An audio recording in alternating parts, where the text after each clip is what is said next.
So the Brooklyn Nets have defeated the New Orleans Pelicans tonight, 108 to 102.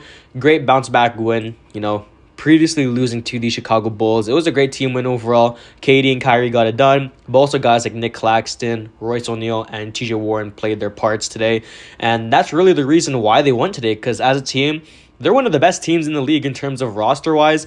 And looking at right now, they definitely could be a team to look out for in the East. So we're going to go over the game talking about the Nets, talking about the box score. So let's get into it right now. KD, 33 points and 10 rebounds, 3 assists and 2 blocks on 9 of 26 from the field and 4 of 7 from 3.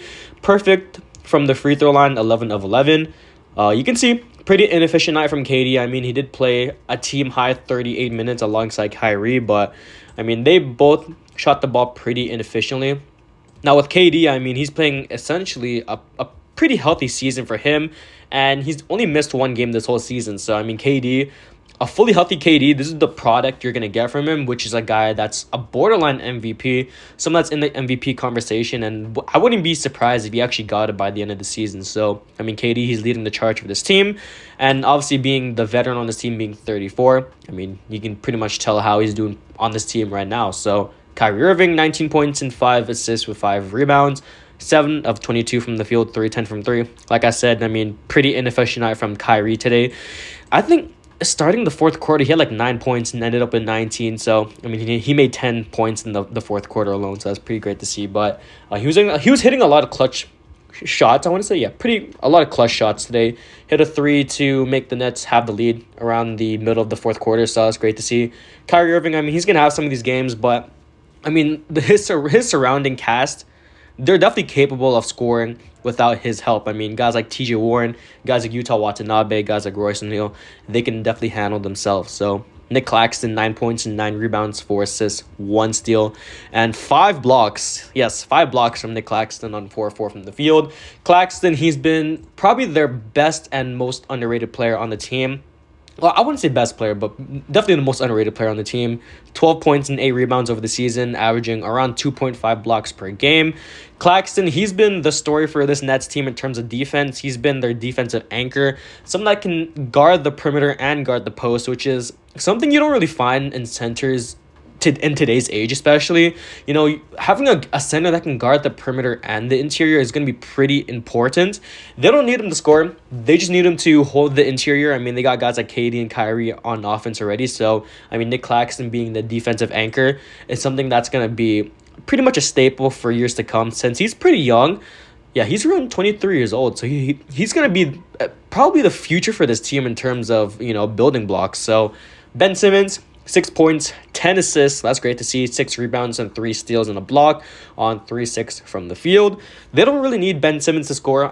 Same thing with Nick Claxton. He's mostly just there to facilitate the offense. Someone that's going to play some great defense and overall just, I would say, be there to be a defensive anchor, but also a guy that can just run the offense and just get some assists, essentially. So, great game from Ben Simmons. 6, 10, and 6 with 3 steals and a block.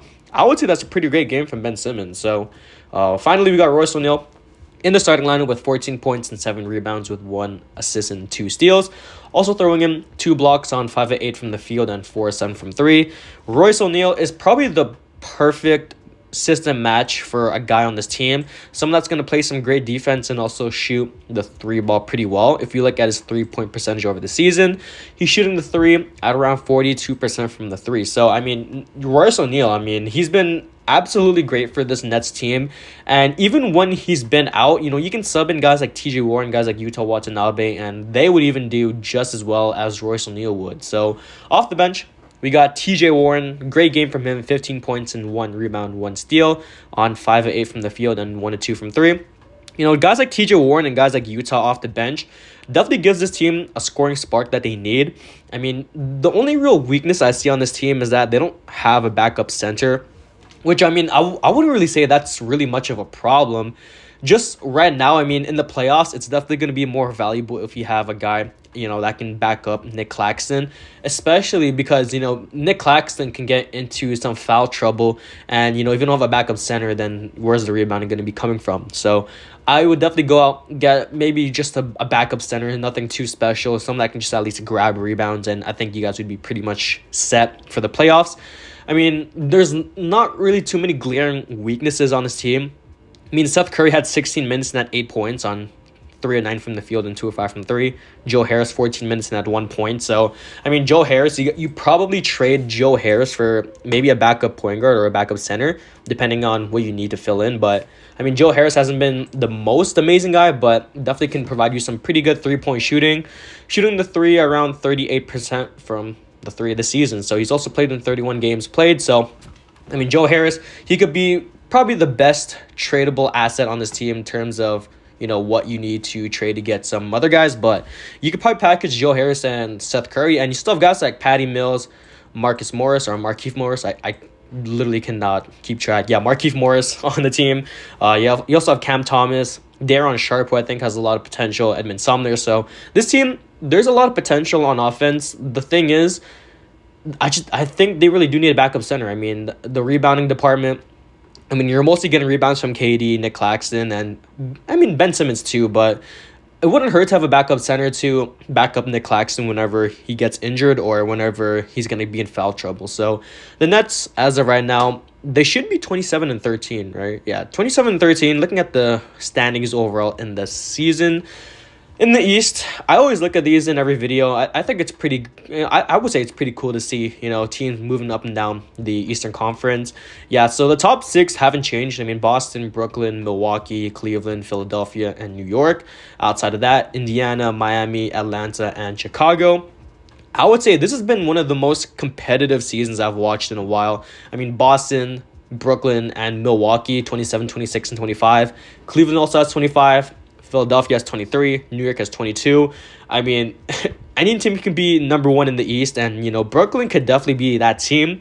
Now, in the playoffs, obviously it's going to matter most when your team, needs to win a championship, essentially. But I think the Brooklyn Nets, they're definitely set right now with KD and Kyrie. They just need to get it done. Obviously, in the past, guys like James Harden were on the team, but a lot of injuries happened. A lot of just random stuff just happened with Kyrie. I mean, honestly, this is probably the best season, and I would say the final season to get KD and Kyrie to win a ring, because KD's window in terms of winning is definitely closing with him being 34. He's going to start regressing pretty soon. So, I mean, the window between KD and Kyrie in terms of winning a championship, they definitely need to win it before it closes. So, you guys can let me know what you guys think about the Brooklyn Nets. Yes, have them going to the NBA Finals. That's definitely a possibility, but, I mean, the East is definitely competitive right now. So, that's the end. I'm GDC, and my peace.